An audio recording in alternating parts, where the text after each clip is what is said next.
एक बार की बात, नारद जी महाराज भ्रमण करते करते करते करते पहुंच गए कैलाश पर्वत पर। और जब कैलाश पर्वत पर गई तो वहां जाकर के देखा नारद बाबा ने, जैसे ही कैलाश पर्वत पर गए मैया पार्वती बैठी थी, तो आवाज लगा दी, नारायण नारायण। जो ही कहा मैया पार्वती बोली, आओ नारद आओ, कैसे आगमन हुआ तुम्हारा। आई। जैसे ही नारद जी महाराज पहुंचे, नारद बाबा ने देखा मैया पार्वती की तरफ। नारद जी महाराज कहने लगे, माँ माँ जानती हो पृथ्वी लोक पर गया था। अरे अच्छा नारद, पृथ्वी लोक पर गए थे, वहां क्या चल रहा है, कैसा लग रहा है, सब वहां पर कैसे रह रहे हैं। अरे माँ कुछ मत पूछो पृथ्वी लोक के। तो बोले क्यों। बोले स्वार्थ लाभ करें सब प्रीति, सुर नर मुनि सब की यह रीति। सब स्वार्थ से प्रेम करते हैं, कोई किसी से सच्चा प्रेम नहीं करता। माँ ने कहा अच्छा ऐसा है। और तो और माँ क्या बताऊं आपको, कन्या विक्रयणो लोवा दंपति नाम च कलकनम। कन्याओं का विवाह नहीं होता, क्रय विक्रय होता है। दंपति नाम च कलकनम, पति पत्नी में बनती नहीं है। और माँ पता है घर में चलती किसकी है। बोले किसकी चलती है। माँ घर में चलती है तो बड़े बुजुर्गों की नहीं चलती, माताजी पिताजी की नहीं चलती। बोले तो। बोले साले साहब की चलती है। किसकी चलती है। हमारे ब्रज में एक कहावत है, दीवार बिगाड़े आरो और घर बिगाड़े सारो। यहाँ कोई साले तो नहीं बैठे, साड़ू भाई है वो तो। बोली वहां के बिहारी लाली की, दीवार बिगाड़े आरो घर बिगाड़े सारो। बोले माँ घर में चलती किसकी है। बोले साले की चलती है। बोले माँ बड़ी बुरी स्थिति है पृथ्वी लोक की। मैया पार्वती बोले देखो नारद, वहां जो भी हो लेकिन हम तो अपने कैलाश पर्वत की जानते हैं, यहाँ बहुत प्रेम है। सर्प और मोर कभी एक जगह नहीं रह सकते, लेकिन हमारे यहाँ कार्तिकेय जी की सवारी है सर्प, और भोलेनाथ के गले में रहता है, कार्तिकेय जी की सवारी है मोर, और भोलेनाथ के गले में रहता है सर्प। लेकिन सर्प और मोर एक घाट पानी पीते हैं कभी भी। बोले चूहा और सांप एक जगह नहीं रह सकते, लेकिन गणेश जी की सवारी है चूहा, और भोलेनाथ बोले भुजंग को साथ में रखते हैं। नंदी और सिंह कभी एक साथ नहीं रह सकते, लेकिन भोलेनाथ की सवारी है नंदी और मैया की सवारी है सिंह, और दोनों एक घाट पानी पीते हैं।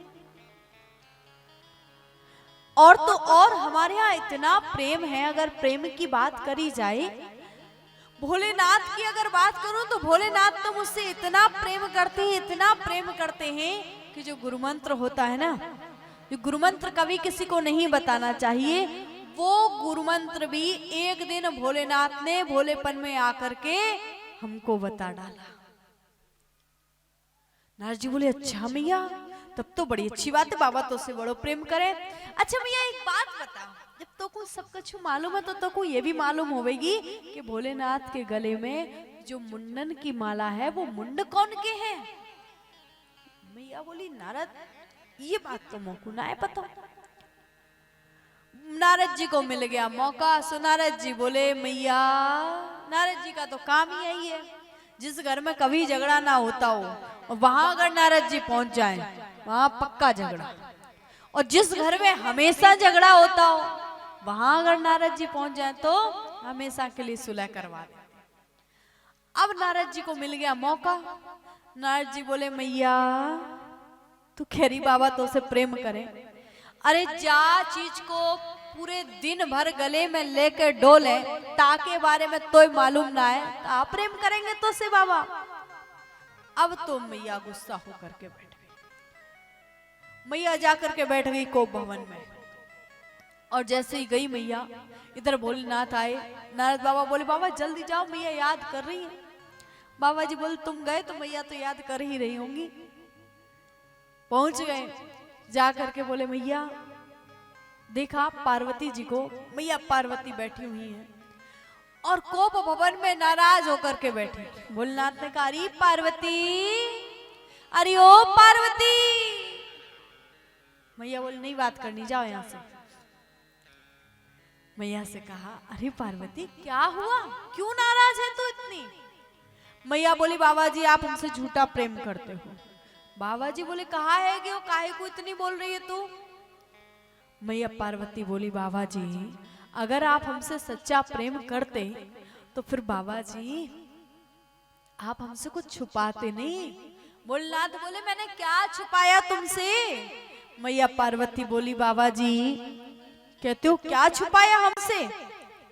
अरे बाबा जी सुनो, ये 24 घंटे जो मुंडों की माला लेकर के घूमते हो कौन के मुंड है? आज तक क्यों नहीं बताया हमको? भोलेनाथ बोले नारद चक्कर तो बहुत बड़ा चलाया तुमने, पर यहाँ चलने वाला नहीं है। भोलेनाथ ने कहा अरे पार्वती प्रेम की बात करती है ना, तुझसे इतना प्रेम करता हूँ, इतना प्रेम करता हूँ मैं कि जब जब तेरी मृत्यु हुई है तब तब तेरे मुन्नों को निकाल करके अपने गले में धारण कर लिया। तेरे मरे हुए मुन्नों से मैं इतना प्रेम करता हूँ। मैया पार्वती ने माथा पीटा, मैया ऊपर से नीचे, नीचे से ऊपर देखा। मैया बोली बाबा जी हम इतनी बार मर गए, तुम एक बार भी नहीं मरे। हम इतनी बार मर गए कि हमारे मुन्नों का तुम्हारे गले का पूरा हार बन गया, पर बाबा जी तुम एक बार भी नहीं मरे। भोलेनाथ बोले नहीं। बोले क्यों? भोलेनाथ ने कहा पार्वती मैंने अमर कथा को सुना है। मैया पार्वती बोली बाबा जी तो फिर ये अमर कथा हमें भी सुनाओ। भोलेनाथ ने कहा यहाँ नहीं, अमरनाथ चलो। मैया पार्वती को लेकर के अमरनाथ गए। आज मैया पार्वती बार बार आग्रह करती हैं भोलेनाथ से और कहती हैं बाबा कि पार्वती शंकर से बोली, पार्वती शंकर से बोली कथा सुनाओ। अमर कथा शंकर ने सुनाई, पार्वती गई सो। अमर कथा शंकर ने सुनाई, पार्वती गई सो। अमर कथा शंकर ने सुनाई, पार्वती गई सो। अमर कथा शंकर ने सुनाई, पार्वती गई सो। पार्वती शंकर से बोली,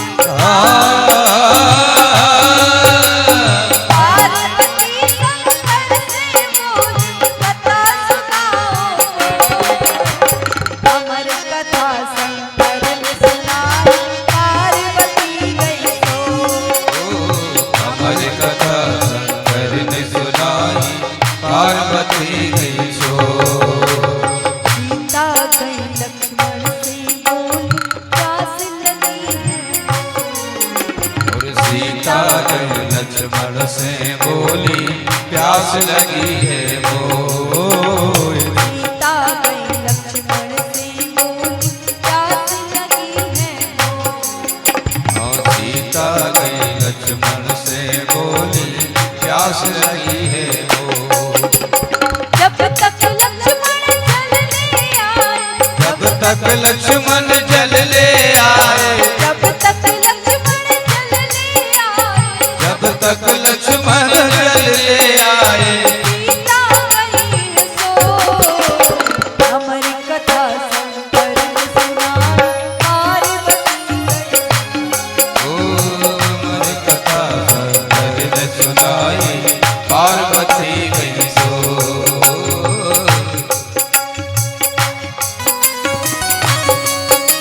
मैया पार्वती पहुंची अमरनाथ और अमरनाथ जाकर के बाबा ने भाले को आदेश दिया जाओ सारे जंगल को निर्जन कर दो। सारे जंगल को निर्जन कर दिया। एक वृक्ष के नीचे बैठ गई और उस वृक्ष के ऊपर एक तोते का विगलित अंडा रखा हुआ है।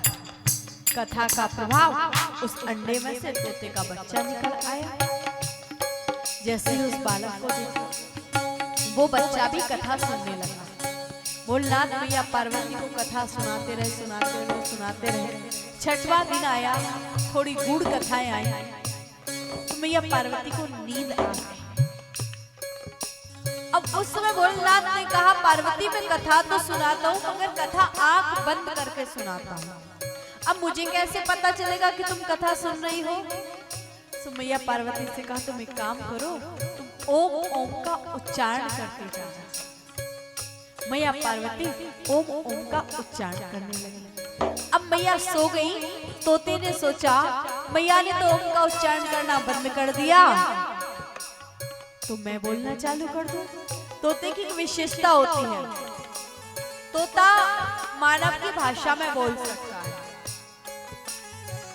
तोता मानव की भाषा में बोल सकता है। अब वो भी बोलने लगा। जैसे ही देखा तो वो भी ओम ओम का उच्चारण बार बार करने लगा। जब ओम ओम का उच्चारण कर ही रहा था, बाबा ने 7 दिन तक कथा को पूर्ण किया। और 7 दिन तक कथा को पूर्ण करने के बाद में बाबा बोले, बोलिए भागवत भगवान की जय। मैया पार्वती बोली, बाबा जी भगवान ने कहा उपदेश दियो उद्धव जी को। बाबा बोले, पार्वती ये कथा तो कल की है, तू आज काहे को पूछ रही है? मैया पार्वती बोली, बाबा जी क्षमा करिए, मुझे नींद आ गई। बोले, नींद आ गई? तो फिर ये ओम ओम का उच्चारण कौन कर रहा था? बाबा ने नेत्र बंद करके देखा तो तोते का बच्चा बैठा हुआ था। आज जैसे ही देखा, बोले क्या? बाबा ने तुरंत भाले को आदेश दिया, जाओ इसका प्राणांत कर दो। वो तोता मरता क्या ना करता, भागता भागता भागता भागता भागता भागता जैसे ही गया, भागते भागते भागते भागते पहुंच गया बद्रिकाश्रम में। वहां पर व्यास जी की पत्नी माँ विठका देवी शयन कर रही थी। माँ का मुख खुला हुआ था, मुख के प्रभाव से माँ के गर्भ में गया। भाला पहुंच गया, माँ जागो जागो जागो। माँ बोली, क्या हुआ? माँ अभी अभी आपके पेट में एक तोते का बच्चा गया, उसे बाहर निकालो। माँ ने कहा, क्यों? बोले, उसका प्राणांत करना है। माँ ने कहा, देखो पहली बात तो मुझे कुछ पता नहीं कि मेरे पेट में कोई तोते का बच्चा गया है या नहीं गया है, और अगर गया भी है तो मैं उसे बाहर कैसे निकालूं? और तुम जानते हो जो गर्भ में चला जाता है उससे क्या संबंध होता है? बोले, जानते हैं, माँ और बेटे का। ऐसी कौन सी माँ होगी जो अपने बेटे को अपने हाथों से मरवा डाले? जैसे ही कहा, बोले, बताओ ऐसी कौन सी माँ होगी? बोली, बात तो सत्य है। बोले, तो इसको प्राणदान दे दो। बोले, माँ प्राणदान हम नहीं दे सकते। बोले, तो? बोले, प्राणदान आप भोलेनाथ की आराधना करो, भोलेनाथ को याद करो। माँ बैठ गई, श्री व्यास जी महाराज और मैया दोनों बैठ गए और भोलेनाथ की आराधना करने लगे।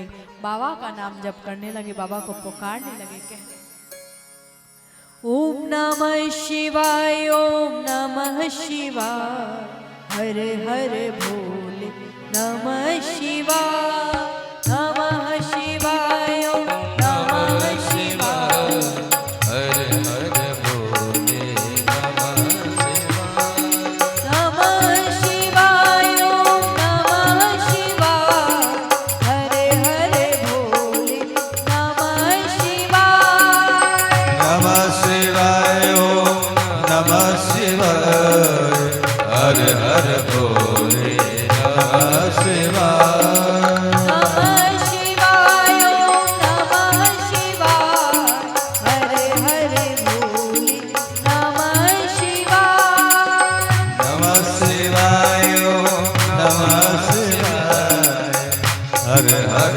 भोले नमः शिवाय, जटाधरा शिव जटाधरा, हर हर भोले नमः शिवाय। जय हो।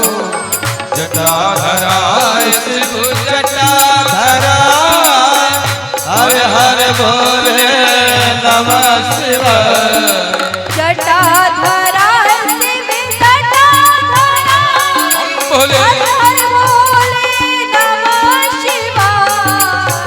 जटा धराए शिव जटा धराए हर हर भोले नमः शिवाय नमः शिवाय नमः शिवाय हरे हरे भोले नमः शिवाय नमः शिवाय नमः शिवाय हर हर भोले नमः शिवाय नमः शिवाय नमः शिवाय भोले हरे भोले नमः शिवाय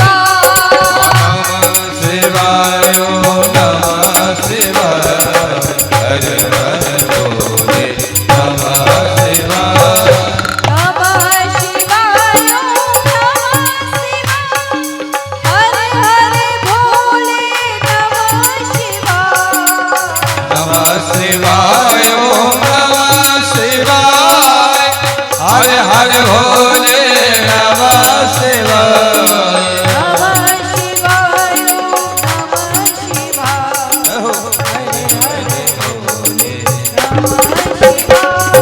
नमः शिवाय नमः शिवाय हरे हरे भोले नमः शिवाय नमः शिवाय नमः शिवाय हर हर भोले नमः शिवाय नमः शिवाय नमः शिवाय हरे हरे भोले नमः शिवाय नमः शिवाय नमः शिवाय हर हर भोले नमः शिवाय हर हर भोले नमः शिवाय हर हर भोले नमः शिवाय आज जो ही देखा उसी समय आई माँ ने भोलेनाथ की आराधना करी, भोलेनाथ साक्षात प्रकट हो गए। माँ ने कहा बाबा इसको प्राण दान दे दो। बाबा ने कहा नहीं दे सकता। बोले क्यों नहीं दे सकते? बोले इसने मेरा कुछ चुराया है। बोले बाबा रहने का ठिकाना नहीं, खाने का ठिकाना नहीं, बागांबर लपेटे घूमते और कहते कुछ चुराया है। क्या चुरा लिया आपका? बोले इसने मेरी अमर कथा को चुराया है। बाबा उस अमर कथा का प्रभाव क्या है? बोले उस अमर कथा को जो सुन लेता है वो कभी मरता नहीं है। बोले अच्छा, जो सुन लेता है वो मरता नहीं है? बोले नहीं। बोले इसने अमर कथा सुन ली? बोले हाँ। बोले आप इसका प्राणांत करोगे? बाबा ने कहा हाँ। बाबा अगर ये मर गया तो फिर आपकी अमर कथा तो झूठी है। बाबा ने कहा मेरी बूढ़ी बुद्धि भी चकराएगी। बाबा ने कहा चल कोई बात नहीं माँ, अब तेरे गर्भ से मैं स्वयं अवतार धारण करके आऊंगा। और कौन कहे 8 और 8 16 वर्षों तक सुखदेव जी महाराज माँ के गर्भ में रहे। 16 वर्षों के बाद में माँ के गर्भ से निकले। नारा छेदन भी नहीं हुआ, नारे को अंग से लपेटा। यम प्रव्रजंत मनुपेत मपेत कृत्यम द्वैपायनो विरह कातर आजुहाव पुत्रेति तन्मय तया तरवो विनेन्दोस्तम सर्वभूत हृदयम मुनिमान तोष्मी। सुखदेव बाबा नारे को अंग से लपेटते हुए जंगल की ओर चले गए।